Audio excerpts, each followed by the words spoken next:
Thank you for listening to Geopolitics and Business with me, Thomas Ramge. And me, Björn Conrad. Today, we look east, at least from a European perspective, to South and Southeast Asia. And we will ponder on these three guiding questions. How is the global balance of power reshaping the business landscape in Asia, in particular in India? How should companies based or interested in the South and Southeast adapt their strategies to a fragmenting global economy? And where are the emerging opportunities in Asia's geopolitical transformation? And as always, Björn and I, we will not discuss these questions among the two of us, but we have, as always, invited a distinguished guest. With us today in Delhi is Manash K. Neog. He's the managing director of Chase Advisors, a leading public policy and government relations consultancy. For more than 2 decades, Manash has helped global and Indian companies navigate the complex intersection of business, politics, and regulation. Thank you for your time, Manash. Thank you, Thomas. Thank you, Björn. Also from my side, Manash, a very, very warm welcome. I'm extremely happy to have you today as a guest. Manash and I have been starting to work more intensely together since the beginning of the year, and since the biggest part of my brain capacity over the last 20 years has been fairly much occupied trying to understand what is going on in China. My more recent learning curve on India has been comparatively steep, and Manash has been really helping me with that climb and his fantastic team. So I'm very glad that we have a chance to also perhaps share a little bit of that with the listeners today. Thanks. Great to have you, Manash. Thank you, Björn. I'm sure we'll all have a steep learning curve in the next 30 to 35, 40 minutes, Manash. Let us kick off with your sort of broader perspective on the way the world is drifting towards a more bipolar order. I mean, many observers think that most countries have increasingly choose between the US and China. Does that also feel like this on the ground in India? Reality is on the ground is far more nuanced, I would say, than simple US versus China binary kind of a situation. Asia today is not a bipolar, but it's a multipolar situation here. What we are seeing is a region of strategic autonomy where countries like India, definitely, then we have Indonesia, Vietnam, are pursuing a highly calibrated national interest driven policies rather than aligning squarely with one of the powers or the blocs. These nations like India are engaging flexibly, hedging their bets, diversifying partnerships, and using geopolitics as a lever for growth rather than a battlefield of ideology, for example. If you look beyond India, if you look at Vietnam, for example, it trades extensively with China, yet it deepens its defense and strategic ties with the US. Similarly, if you look at Indonesia, takes the Belt and Road funding from China, but works with US on maritime security. I would say that's a strategic pragmatism in the region, and we are all learning in the journey. If you zoom out, this entire posture of multipolar gives in Asia and countries like India a lot of leverage. It allows us to play both ends of the geopolitical like a chess game while safeguarding sovereignty and economic autonomy, I would say. Let me jump in right away. I think I totally agree with the overall picture that you are painting. So one of my follow-up questions would be this strategic ambiguity that you're describing as a strategy obviously works best as long as the two parts, US and China, are in an at least antagonistic relationship to each other, right? So that's why I always see India always getting really concerned as soon as the US and China are getting closer in any way, right?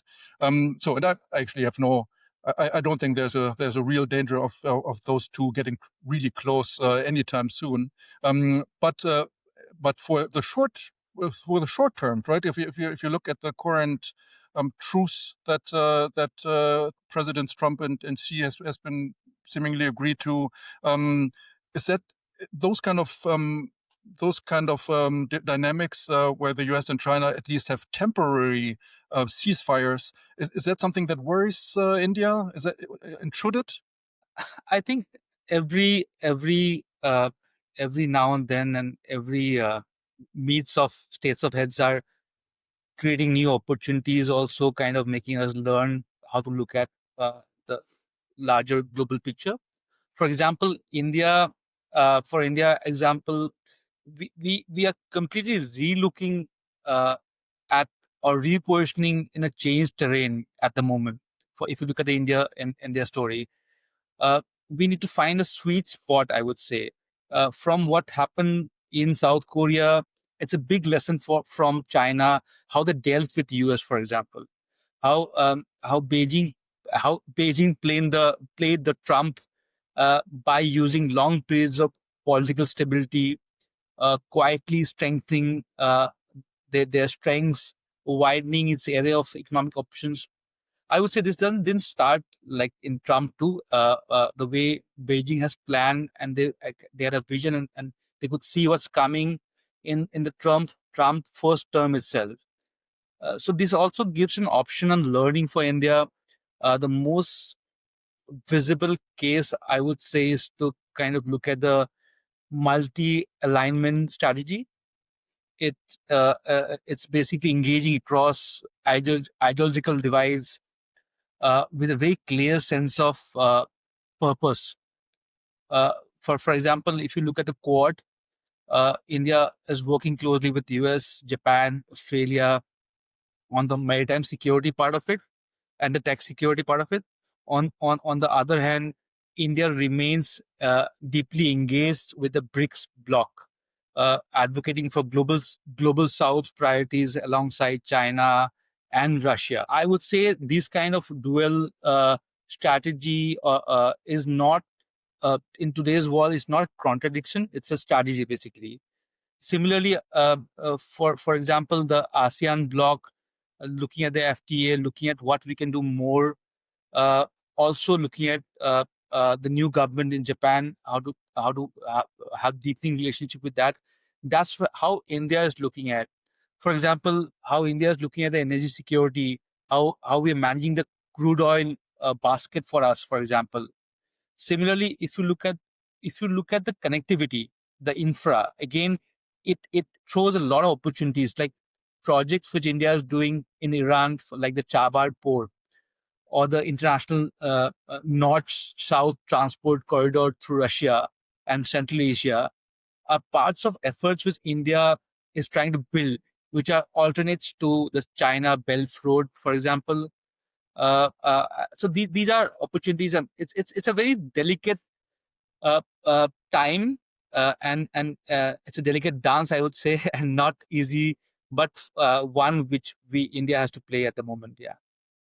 Would have made very similar argument as well. Kind of basically, even I think there's a pretty strong argument to be made that the truce between China and the US at the moment is actually in India's favor, because what is all of that about? It's about both sides kind of trying to win time to prepare better, especially the US. I think they really want to kind of do a do-over, kind of prepare better, come back later, see if we can Yes. we can get a better situation vis-a-vis China. So, and then what is all of that about? Is about reducing dependencies at the end, right? And if India gets into that game, into that space, right, being a player in, for example, helping the US getting more independent on critical materials or something, right? One of the things that where dependencies are high. So that's exactly where India needs to be strategically, I think, right? Taking from there, Bjorn, I think that's the opportunity for India. For example, we don't realize we are looking at the tariffs, and we are trying to find a way out with US. Yeah. But China is the second largest importer in the world, and if I look at the opportunities is equally or maybe more for India because we have a huge deficit with trade deficit with China, almost $100 billion. So why not look at those opportunities, look at nuanced opportunities, go sector wise, and look at those rather than only look at the West and look at those tariff wars we are having with US. So I think this is kind of a pause and an opportunity for all of us to look at strategies with a fresh perspective. How do you see the role of Europe in that context? Does it play any role in your strategic thinking, or is it sort of completely separated from this China-US rift? I think it's a moving piece again. Europe remains an opportunity for us. We are at a very advanced stage of signing our FTA with Europe. Sorry, we earlier signed our FTA with UK. So definitely Europe is an opportunity, and as we all trying to kind of pause, observe how things are moving, I would say Europe again is a huge opportunity for us as a market and as a partner also. So at least you still consider us being a pole in the multipolar world, right? Yes. That's reassuring. We've now mainly talked from a political perspective. How does that translate to business strategy for companies, for company leaders? I would say from a corporate lens, geopolitics is now a business kind of a variable, not like a background noise. We are seeing a rising regulatory divergence, supply chain fragmentation policies, conflicting compliance regimes. For instance, if you look at tech company operating in US or in China today, must navigate through different data laws, export controls, politically charged narratives. That's why for a firm to embed geopolitical intelligence into their strategic planning is a must now. Things like risk analysis, scenario mapping, uh, local, hyperlocal partnerships, and real-time policy tracking are becoming standards. These are not luxuries a corporate can have. Uh, uh, from a India perspective, for example, we don't appreciate the fact, as I mentioned, we don't appreciate enough the opportunity which lie in a market like China. As I said, it's the second largest importer in the world. So yeah, these are opportunities for us in the new political boardrooms and geopolitical boardrooms of corporates. Yeah, I mean, exactly mirrors also our experience that obviously in a world where kind of companies are readjusting, recalibrating their global strategies, obviously India is always top of the list when it comes to the question how do we diversify, how do we hedge, what makes sense, what is credible, right? That's also, I think that's a big part of it, kind of who can actually be credible in providing certain opportunities that companies need if they want to, for example, diversify portfolios away from China. So I think then India always comes up, and I think also from our talks, Manash, I also know kind of that at least the political side has also in India has also seen lots of these opportunities, is trying to kind of foster that. Yes. But at the same time, also kind of these opportunities also were there before, right? And India has not always been kind of fully appreciating the ways to seize it, right? So how do you see that? Is there a real new dynamic coming into also the Indian business community and kind of taking these chances? Absolutely. I would say, looking back at the China plus one opportunity, which has thrown a lot of opportunities to the region, I would say Southeast Asia, India also is a beneficiary. The Indian government's schemes like production linked incentive schemes have already drawn nearly 13 billion US dollars in investments in only in the electronics market. Apple, for example, alone exported 11 billion worth of iPhones last year from India, which made India the second largest phone producer. This is something which will tell you how the opportunities and how domestic policies are helping corporates to work here. Companies that are agile, who understand the local economy, can benefit from these schemes, projects, and rapidly growing. Opportunity which comes our way. What are the opportunities for Indian companies or Southeast Asian companies under the umbrella of these buzzwords, de-risking and diversification? I mean, as I already mentioned, I think it is a huge opportunity. Our GDP is growing, still growing at a very very steady growth. We have a amazing like a skill employment base of very young workforce. Our average age is 28 at the moment, which is again a very very strong dividend for us. It's all about how nuanced a company or a corporate look at this opportunity in India. We have to think local and not look it from a like a Eurocentric lens when they look at India, basically. Like for example, the GDPR style templates don't fit local data laws or cultural context here. The smarter approach is to uh, partner locally, align with the national priorities, co-invest in things like ESG and skilling, building credibility with the local policymakers, government, both at federal and state levels, which will give these companies durability and also opportunity to grow very very fast.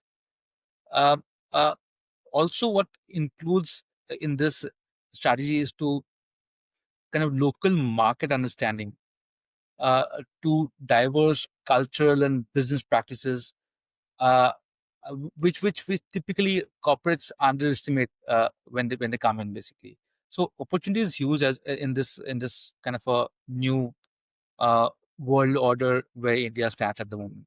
And where do you think, which sectors is India most ready for to kind of to actually seize that opportunities that come their way? So obviously, kind of the clear ones are kind of in semiconductors, probably assembly testing, packaging or something. So kind of basically going into the places where China is at the moment in global supply chains and seeing if India can take at least not replace China in these global supply chains. I don't think that's kind of a realistic goal, but kind of to complement it and kind of give global companies a chance to diversify, right? So semiconductors, obviously, clean tech, big area in this. AI, perhaps, I don't know. So what do you think? Which sectors is India most ready for? Yeah, Björn, you're correct. All these sectors which you mentioned is definitely an opportunity for business in India. But apart from that, as I said, we continue to be a strong service economy, and that will continue. But in moving little away from services, the Global Capability Center (GCCs) again is a huge opportunity for global corporates to come and work here. Um, uh, so these are again all of it. Tech remains the larger ecosystem around which we have almost 750 million internet users, mobile users. Sorry, over a billion internet users. So this kind of penetration which happens is an opportunity for sectors cutting across industries. For example, our fintech has done really well, but e-commerce is an opportunity for everyone. But larger digital economy is where the opportunity lies for everyone, which cuts across supply chains like semicon, AI, and Exactly. No, and AI. I mean, AI will need a big service industry as well in no time, right? So IT did, right? So and India was really good in grabbing the IT service industry. So maybe AI service industry is the one that you can grab. But let me give you some pushback here. I mean, in the sense that India has all the resources to become an AI leader. I mean, the technical skills, the data, the vast amounts of people using it, the great talent. But that hasn't really happened so far, right?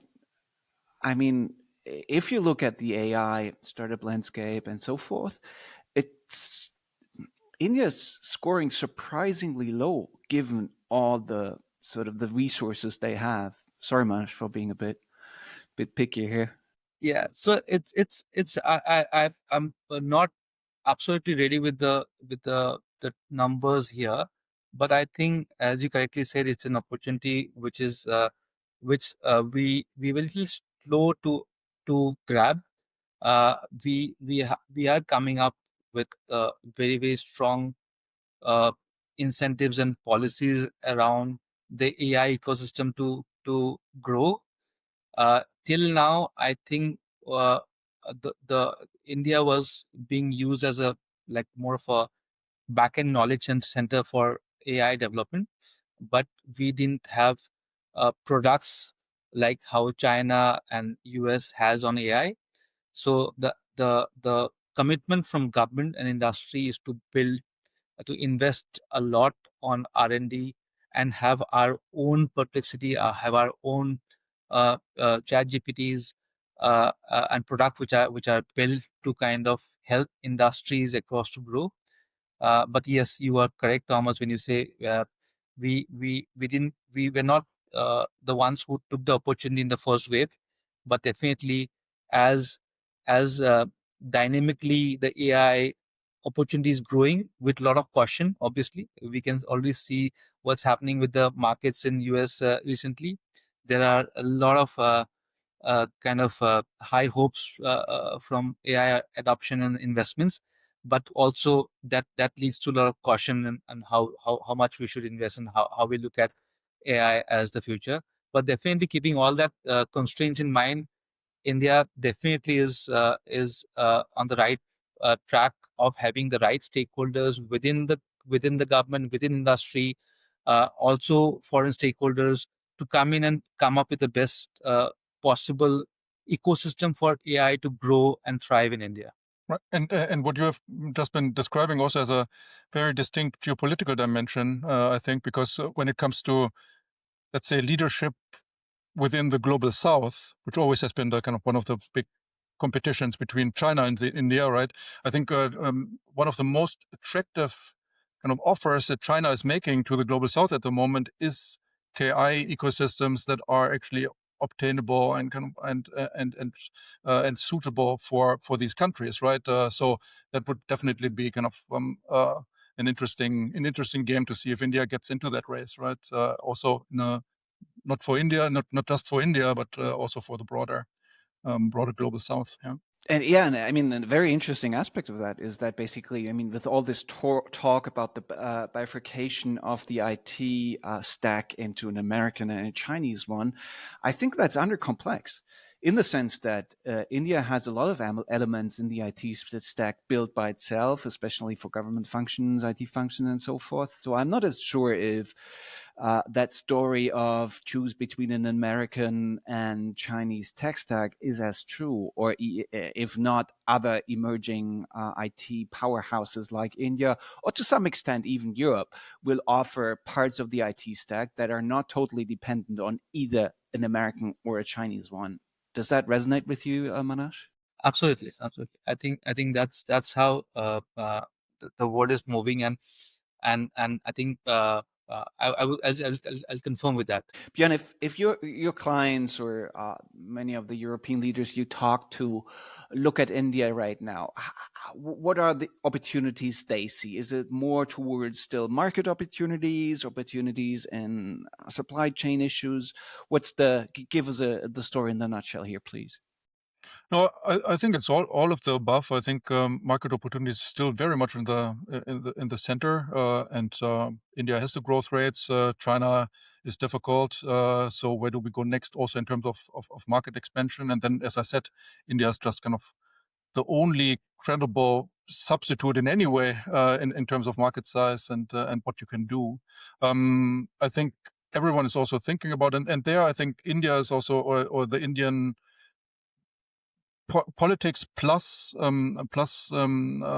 industry also needs to come up with good answers that they can tell the European counterparts, because everyone is looking for opportunities in kind of manufacturing, expansion of kind of parts of Indian parts in their supply chains. And I think that there's great opportunity, and some of that's still left open, right? And for India also to seize if they can, right? So all of that is I think is part of the story, why everyone is also looking at India at the moment. I think R&D is an interesting part of the story. I think India has always been, for many of the European companies, always has been a central piece of their global R&D strategy.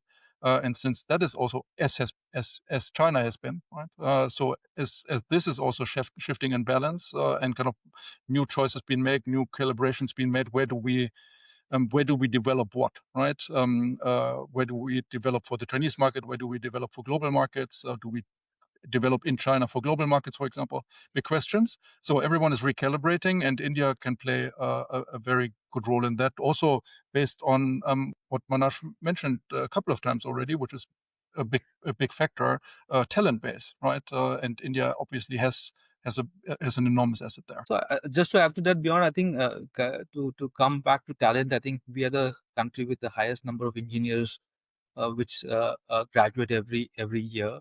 So the talent base is for the world to take, basically. That's a huge plus which comes for European or any global companies to work in India.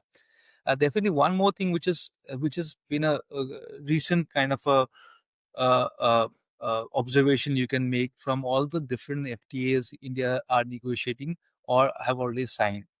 So India usually, when you start dealing with a trade negotiation with India, it is always observed or commented as someone who's very protection uh, uh, towards the local domestic players. But if you look at the UK FTA and some of the earlier ones with Australia and UAE and now the negotiation with Europe, EU, I think it's much more flexible from a point of view, from a tariffs point of view. So all that are also playing a role, because when you talk about the size of market that everyone knew for many years, we have been the second largest populated country and now the largest populated country in the world. The talent was always there, but the infrastructure around education, when I mean the universities, are much more structured and organized now. So that's why we have the largest number of engineers coming out every year from India. And then the flexibility around the various FTAs and trade negotiations which we are doing. These are all compelling reasons for European companies or any other global companies to come and work here locally. Give those a little bit of advice. What are the biggest mistakes they should avoid when dealing with India? All these European leaders listening to us who have made some experience, but are not as experienced in dealing with India. What are the traps? What are the typical traps? The typical German or French or English manager tips into? I think I already kind of mentioned few of those in a way where they can do better is they always look it from their lenses. There's no right or wrong when you enter a different market, correct? There's you have to be more adaptive, more flexible, in a correct way, in a compliant way. That's very important. And that's something which the global companies, both at a large size or a medium size companies, have realized soon. For example, if you look at the, I don't have the exact number, but if you look at the top 100 German companies working in India, if I go back 5 years, every German company was headed by a German or at least a European. But if I look at those 100, I don't have the numbers. I'm sure we can find those as that's available. I think 95% of those are now headed by locals, by Indians, by Indian domiciles. So they have learned uh, uh, the game to be local, work local and or work around the cultural sensitivities in the country. So these are some of the learnings which are already happened. I think we are all on the right track now. But yeah, but at some time, at point, we always, when it comes to a compliance regulatory issue, we always try and look at it from a Western or a European lenses. That needs to be kind of needs to be, I think, relooked at. Secondly, one very common mistake when a corporate or a policymaker, I would say a public affairs guy, negotiate with the Indian policymakers, uh, if they if they have a flexibility of of finding a way out in the Indian regulation or policy, their ask is very high, and they will ask at a 10, and then eventually they'll stop at maybe 6 or 7, but they will but if you compare those asks to their uh, uh, I mean the parallel laws in their own country, uh, they are not at par. So they usually are a little more greedy in their ask in a new market, and they keep that differentiating numbers to negotiate, and which has initially worked well, to be very candid, because Indian policymakers were also trying to understand the global market, but now they know what's happening across the world. It's very transparent, very easy to kind of compare data, and so when they come up with a tall ask, it doesn't leave a good impression. It and sometimes doesn't work at all for these companies and industry who come and negotiate on policy or lobby around policy issues. Huh. Diplomacy is not our strong suit, Björn, huh? Before coming to a close, I want to touch one other topic we haven't mentioned yet. And that's strategic materials, lithium, nickel, and so forth. And there, I don't only talk about India, but about the whole of South and Southeast Asia. Manash, where are the opportunities for diversification, getting more resilience in supply chains? What are the big opportunities for not only for Europe but for the rest of the world here, in which lie in the region? I would say it's a fascinating moment from a geopolitical from in this region in creating industrial opportunities. For example, emerging opportunities in Asia in this geopolitical transformation are centered around uh, trade corridors, economic, like regional economics, momentums, partnerships, rise of key economies in these changes. Basically, if you pick up something like an energy transition, Vietnam is betting big on green hydrogen with more than $2 billion US dollar already committed. Similarly, Indonesia has turned into a nickel reserves into its nickel reserves into magnet for EV battery investments, with nearly I guess more than 10 billion pledged so far. Similarly, in digital infrastructure, the ASEAN economy at large are building sovereign cloud ecosystems. Malaysia already have 80% 5G coverages and is leading to net 5.5G rollouts successfully. So all these are kind of opportunities in this area. Um, uh, uh, Similarly, I think India's position we talked about in the Asia Pacific region is very important, as it manages the rivalry with China while building strategic cooperation with US and allies like Australia and Japan. Uh, so we India continues to balance these multipolar engagements and hedge against these policy shifts in US or the assertiveness of China. This is how we kind of navigating at the moment. No, and kind of to complement this, I think it's a fascinating thought experiment, also experiment to think about what would happen if India would actually get into that critical materials game much more strongly. And I was also surprised to see that everyone is talking about rare earth elements, right? So let's talk about rare earth elements for a second. And in terms of geological deposits, India is actually all the way up there, right? Kind of just right behind China and Brazil, probably in third spot in terms of your richness of some of these elements, right? And India processes and refines almost none of it, right? Kind of almost like close to zero, I would say. And kind of plays no role in the global market. So, and that's obviously by choice, because kind of that's just it doesn't really play to India's strength, I think, and it's just it also was like not necessary, right? But since times are changing, and if you look at the US again, kind of linking back to the very start of our conversation, like 40 minutes ago, we talked about kind of US dependencies, right? That they want to reduce, and obviously rare earth is the central playing field here.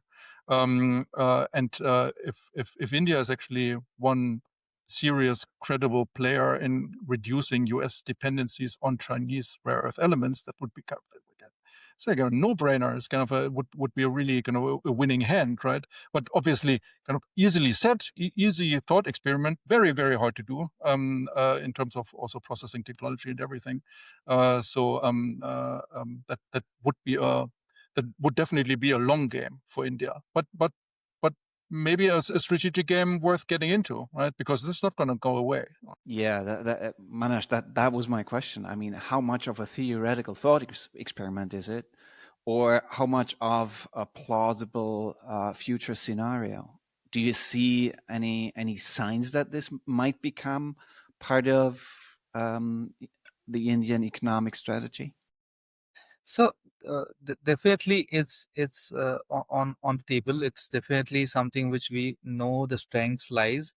Uh, uh, to give you specifics, I'm don't have those specifics at the moment, but definitely this is something we all understand, believe is so important, and with what happened with the ones who have the reserves and how they can really arm twist the supply chain, we realize it's very very important, and this is something we are working as a country to see the best way to untap the opportunities and become a very very important part of the global supply chain with our reserves. Last question, Manash, which we pose to all of our guests. What aspect is the most overseen in the realm of what we've discussed? What should people talk about they don't talk about? What do we overlook? Bjorn, why don't you start? It'll come to me. I think on that one, I just shot my shot already, because I actually do think that kind of the potential role of India in critical materials is something that is kind of because it's also quite far away of everyone thinking about India, right? It's just not part of the India story at all. But it could be, could be enormously powerful. I think that would be one of them for me in the global critical materials game, which is, in my point of view, the biggest game out there for the years to come. I think the India is actually one of the very few actual credible players that could shift the balance, right? So I think that's for me one of the most fascinating points at the moment that is not talked about enough. Thomas, I would say what we don't look enough is as now, as we already have repeated multiple times. I think the entire geonomics or the geopolitics is the center of every boardroom now discussions. Interestingly, you will find a lot of job postings on LinkedIn from global top 100 companies looking for someone who can be a geopolitical or geoeconomics head. there used to be always government relation policy heads and global general councils, but now we have geoeconomics heads of very large corporations, which are officially being kind of hired and looked at.